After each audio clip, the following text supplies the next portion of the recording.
into Tremors 2, which we're going to show tonight. So we're giving you a little sneak preview. And we've got 3 scenes from this one. Fairly brief scenes, but fun scenes. So as you know, Tremors 2, Bert has gone down to help Earl and Grady in Mexico with their problem. They're down there fighting graboids, or at least they think it's just graboids. And so this scene is where Bert arrives in town, or at the outpost, or where Kate's lab is. And so here's the scene. Everyone rushes out the door to see a huge 6-wheel drive military cargo truck, a deuce and a half. The door opens. Bert appears, pumped for action in cut-off camouflage t-shirt and mirrored sunglasses. He hops down. Monster HQ, I presume? Good to see you, Bert. This is Kate, Pedro, Julio, and... Grady Hoover. Read all about you, Mr. Gummer. It's a real honor. Man, think you got a big enough truck there? He the new guy? You guys better put that Seismo in Bert's truck. Is that okay? Be my guest? Man, what the hell you got in this thing anyway? Hey! Don't touch. Jesus! Whoa, toys for boys. I think I'll just let you guys handle this. Makes my homemade stuff look like cherry bombs. Thermite, C4, TNT, binaries, HE. High explosive. Is there such a thing as low explosive? Well, yes, son, there is. I mean, the federales offer you anything you want, and you guys take one case of dynamite? How the hell are you gonna do that? Oh, you want to read your stage direction there? Oh, sorry. Yeah. Help set it up, Earl right? gapes at a 3-foot-long 90mm cannon shell. Well, that, What? oh, that's right. That might end up in my collection. Hey, got some new equipment for you, gentlemen. He pulls out 2 gleaming aluminum rifle cases. Your backup weapons. Can he handle a weapon? I'll check him out. Earl and Grady open the cases, revealing the 2 big-bore classic double-barrel rifles with boxes of ammo. Shotguns? We're not hunting rabbits here. Not shotguns, double rifles, elephant guns. 460 Weatherby, 510 Rigby. Knockdown power up the yin-yang. Treat 'em well. Grady stares a little nervously at one of these gigantic cartridges. But hold 'em good, tight to your shoulder, or they'll break your collarbone. Grady and Earl glance at each other. Ouch. Bert hands over a couple of heavy metal ammo boxes. Earl hands Grady the second elephant gun. Earl. Oh, I thought somebody said sure, no problems. That's after. Oh. Where? This is how table Top read of goes. this. Oh, I didn't have Top it of marked. I'm top sorry. 37. Why don't you get all this stowed away in the truck? Sure, no problemo, senor. Hey, look, man, I really want to thank you for coming down, but we're pretty deep here. Bert busies himself pulling on a vest covered with pockets and filling the pockets with all manner of paraphernalia. Fire starting tools, mini mag lights, sunglasses, etc. Oh, forget it, Earl. You were right. You know, if I didn't get out of that house and do something, I was gonna go crazy. Heather's not coming back. No? Called me and told me to send her the HK-91. Ah, I'm sorry, Bert. Yeah. So you're right. It'll be good to get into something constructive. With that, he lifts out our own gun, a huge cartoon-sized bolt-action rifle. Earl can't help but laugh out loud, and Grady comes jogging back over. What the hell is that? Grizzly Bear, big bore, single shot Browning 50 caliber World War I anti-tank gun. Anti-tank gun? Had the bullets custom cast from solid bronze. Man, Bert, you put a whole new shine on this world overkill. Hey, when you need it and don't have it, you sing a different tune. And scene. Have you fired it yet? Have you fired it yet? Nope, not yet. Now we move Had to to the ask that. second scene in Tremors 2. And let me set this up for you. And then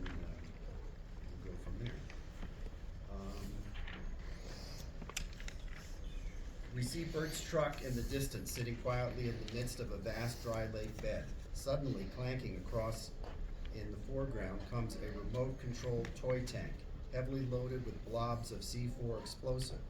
We see Bert perched on the tailgate of his truck, eyeing the distant toy as he manipulates its remote control. He glances to one side and speaks, as if narrating a documentary. 14 May, 1500 hours. I have a confirmed graboid reading. I'm now employing the technique pioneered by Earl Bassett to make my first kill.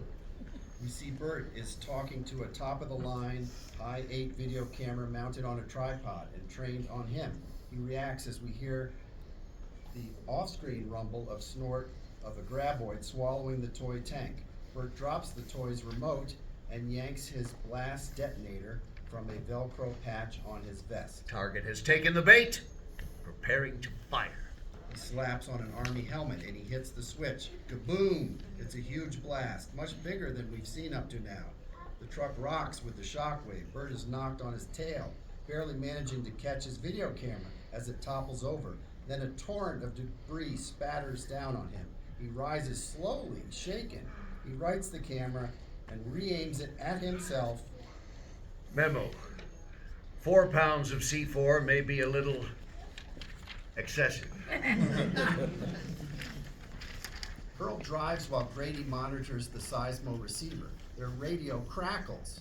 Yo, Grady and Earl, I got one. Yeah, Bert, we heard it clear over here. Damnedest thing too, it had a chain with a big hook in its mouth. Grady grabs the radio mic from Earl.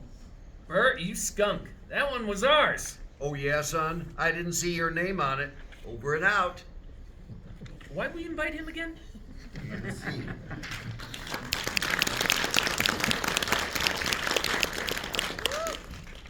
Thank you. Now for our third scene in Tremors 2. Let's see, do I have any direction here? I do. Page 62? Yeah. Yes, 62. Yeah, good. Bottom. Oh. Start at the bottom. 66. Oh, sorry, 66. we're starting at the bottom. Yeah. Okay, I was looking at the top of the page. Sorry. Okay, so we're back at Kate's lab. Earl, Grady, and Kate hurry out and look off. Bert's truck roars toward them like a bat out of hell. All right. They didn't get him. But as the truck draws nearer, they can see it's really a sight. Dented, scratched, window smashed, covered with splattered creature parts, dangling from bumpers, grill, mirror, etc. I think they did get him. The truck thunders in with a huge cloud of dust. As it settles, buzzing flies delightedly descend. The driver's side door is torn completely off. Everyone gathers round, uneasy as Bert just sits staring, wild-eyed, breathing hard. He's a mess, clothes ragged and splattered with gore. Road warrior. Bert, you okay? Bert slowly shifts his stare to Earl and Grady and suddenly snarls. I feel I was denied critical, need-to-know information. We're sorry, Bert. They just changed all of a sudden. Yeah, metamorphized. I mean, we tried to warn you, but they knocked out the radio tower. Bert ponders this, calming a little, then all stand in silence for a moment. Finally, Well, come on, Bert. What happened? Well, when the radios went out, I decided to return to the refinery, assuming you do the same. We should have had a definite plan for communications failure. Yeah. What happened? But en route, I find I'm in an ambush situation.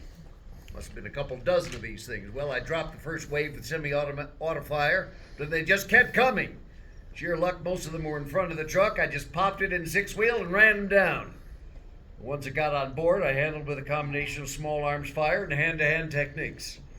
It was not a picnic. I am completely out of ammo. It's never happened to me before. Good couple dozen? You think you killed them all? I hope not. Earl and Grady give her surprised looks. I just mean scientifically they're important, you know. Bert climbs down and moves to the rear of his truck. That fact was not lost on me. He flips up the canvas, revealing a living, hog-tied creature squirming on top of his mound of explosives. Its beak is roped shut like an alligator's mouth, but it raises its sensing organ and makes a muffled food scream anyway? When it was all over, I saw this SOB. It was just stunned, so I detained him. And see.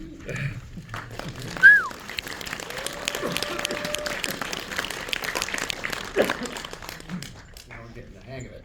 So we're gonna move to Tremors 3, which unfortunately we're not showing this weekend. I wish we were, but my brother directed this one, so I'm a little biased. Yeah. So Tremors 3, let me set it up for you. This is a bit of a setup. You probably remember the opening scene is when the Argentine government calls in Bert to go down there and help them with their shrieker problem. So I will set it up and then we'll dive in. So we're in Argentina at night. It's a dark night on the Pampas. The wind whistles. In the distance, headlights. 2 vehicles speeding toward us. We're in El Chaco, Argentina. Vehicle roars up to us, an SUV followed by a TV van, its satellite dish rising as they skid to a stop. Out leap 3 frightened people, a well-dressed woman reporter, her producer, from the van, a cameraman lugging his video camera. They stare intently back the way they came as the reporter takes her microphone from the cameraman. Che, ¿a vos te parece que este gringo está loco? Espero que no, o estamos fritos, che. ¿Y vos pensás que esto sea seguro? Porque no fue día mío hacer este reportaje. No me eches la culpa que yo tampoco quiero estar acá. A third vehicle approaches, engine rumbling. It's a military truck. As it stops, we see the insignia on the door. Ejército Argentino, the Army of Argentina. Over the steering wheel, as the TV crew approaches, the cameraman raises his camera and flicks on his sun gun. We see Bert Gummer stepping down from the truck. He's wearing an army helmet and night vision goggles. Señor Gummer, ¿seguro que estamos a salvo acá? ¿Completamente seguro? See, mi amigo, we are completamente seguros here because I've selected my position carefully. Bert walks to the truck's tailgate. He stares off expectantly in the direction they came. First rule of engagement, know your enemy. Second rule, know where to engage him. Good, you kept your engines running. I want maximum heat emissions from these coordinates. Mucho caliente, comprende? Behind Bert, the reporter and producer nervously glance back into the distance as Bert calmly loads a multi-chamber flare gun. He speaks directly to the camera. The time, 0500 hours. Our position 7 clicks south of El Chaco. The situation, a single graboid report in the area 2 weeks ago. Only the 3rd appearance of these underground carnivores in the last 11 years. Unfortunately, lack of action on the part of local authorities allowed this creature to metamorphose into the 2nd stage of its life cycle, producing 6 shriekers. A voracious, hermaphroditic life form which can double in number every few minutes simply by eating sufficient food. In this case, chickens. Suddenly, the distant cry of shriekers. Lots of them. A la mierda. A truckload of chickens. Reporter and producer whip around, terrified, to look off at the ridge they've just driven over. Bert remains calm and confident. Silencio, por favor. He consults a handheld monitor. Its screen is glowing. Infrared monitoring now indicates the shrieker herd moving across the pampas toward us, closing at less than 300 meters. 290, 280. The TV crew isn't liking this one bit.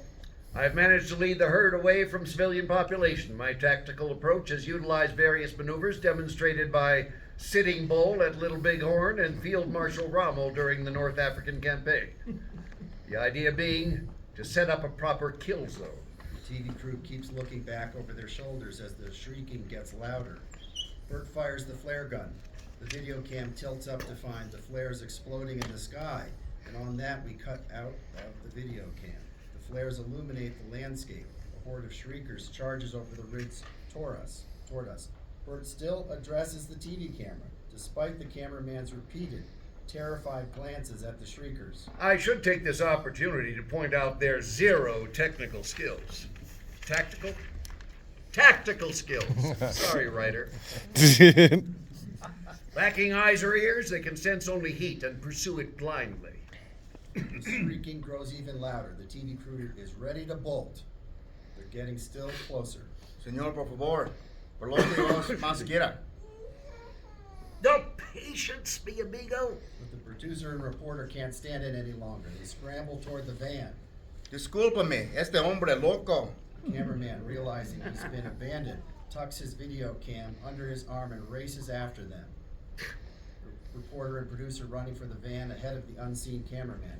He watches disdainfully as they run off. There's nothing to worry about. Bert leaps up into the truck bed, yanks a canvas tarp off some big object, and drops into a seat. Because for once, I have the proper tool for the job. You see a gun barrel. No, 2 gun barrels. It's a dual 50 anti-aircraft gun. Bert slaps on ear protectors, licks his fingers, and holds it up to check wind. Shriekers are getting even closer. Bert grins. Looking for a little heat. The shriekers are only 100 feet away when Bert lets fly a blizzard of bullets vibrating in his seat. They're getting decimated. Shriekers taking bullet hits. He pans left and right, body gyrating from the recoil of 2,000 rounds a minute. Until at least he's out of ammo. He sits there, eerie, smoky silence. Bert turns to the TV crew, cowering in the van, takes off his ear protectors and night vision goggles, and asks calmly, Any questions?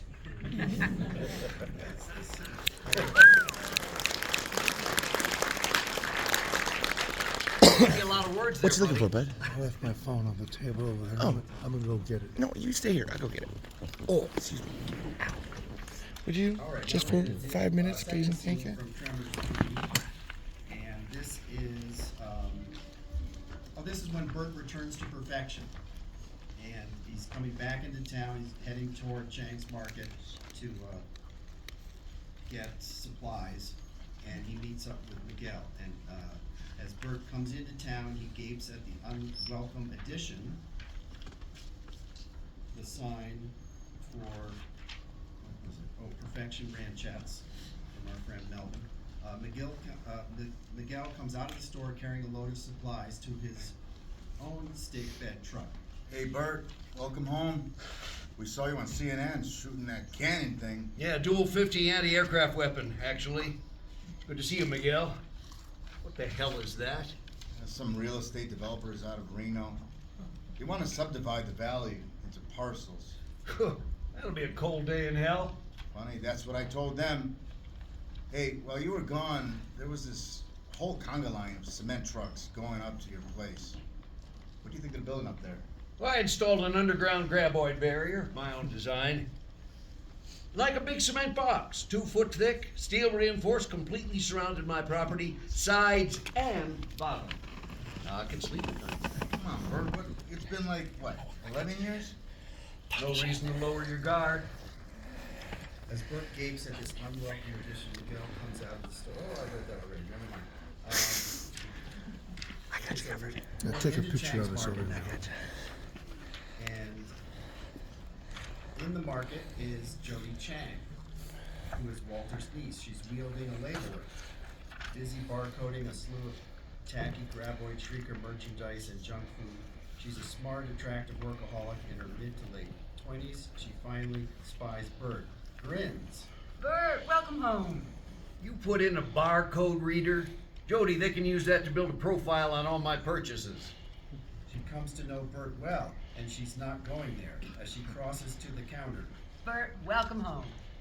I'm sorry, Jody. How you been? I guess I'm getting by. Getting by. You're doing better than your uncle ever did. In retail, if you're not 3 steps ahead, you're 1 step behind. Here's your mail. She sets down a heavy stack of mail. Bert scowls as he spots an envelope. Perfection Valley Ranchettes. Uh-oh. They've been making offers to all of us. Shall I file it for you? As he hands it over, she casually slips it into her shredder. She notices. Hey, cool watch. Yeah, gift from the Gauchos. Nice, huh? Continually updates its time to the nanosecond by connecting directly to the cesium clock in Colorado via ultrasonic frequency, which is well above our normal range of hearing. But Yeah. So, were you able to get me any graboid or shrieker parts? Beaks, tentacles? claws. Aren't you overdoing all this a little? Bert, this is our claim to fame. China's got pandas, Australia's got koala bears. We've got these, even if they are extinct here. You trying to turn the valley into a theme park? Hey, we're for you and your friend Earl and Grady. I'm just fighting for my share of the leisure dollar. She plucks a garish brochure from a stack on her counter. Now, this is your kind of I'm sorry. Now, this is your theme park kind of guy. Bert eyes the brochure, mildly horrified. Desert Jack's Graboid Adventures? Who the hell is this yahoo? He moved in while you were gone. He started this business, taking people on graboid safaris. I don't believe this. And see.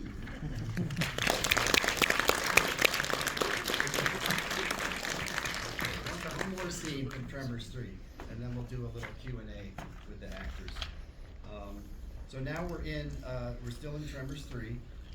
We're in Chang's Market at night, and we start with Bert. Good news is, there's only 3 of them. How can you know that? Jody, Jack, Nancy, Mindy, and Miguel are all present for the briefing.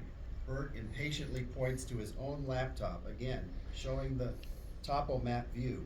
As Bert talks, Mindy comes over from the cooler with 2 sodas. She tries to connect with Jack casually, offering him one. He waves it away. Then she offers gum. She squeezes a chair in between Miguel and Jack and sits. A few years ago, I installed a geophone monitoring system around the valley. Data transmits it to my laptop, gets triangulated. It's all based on Rhonda Lebeck's geological research. Oh, yeah, I sell all of her books. She holds a book, Graboids, Earth's Ancient Life Form, featuring a picture of Rhonda from the first Tremors. The comics are better. Cuddling. Bert turns to the topographic map of Perfection Valley. All right. Pocket laser pointer. They're moving slowly down from the north, just like last time. From Jasper Quadrangle onto Calypso Quadrangle. Huh? I think he means out by Cactus Flats. So, what do we do? Your little jungle boat ride is over, mister. Time to fish or cut bait. So, what do we do? Bert, excuse me, but we're not cut off this time. We don't have to act like a bunch of militia nitwits.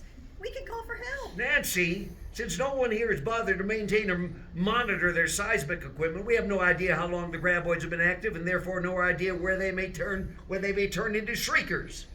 We can't wait for the authorities to bumble into this. In fact, we are the authorities. Nancy scowls, not buying it. Jack's playing catch-up. So, what do we do again? We hunt them down. We wipe them out. We go at dawn. And scene.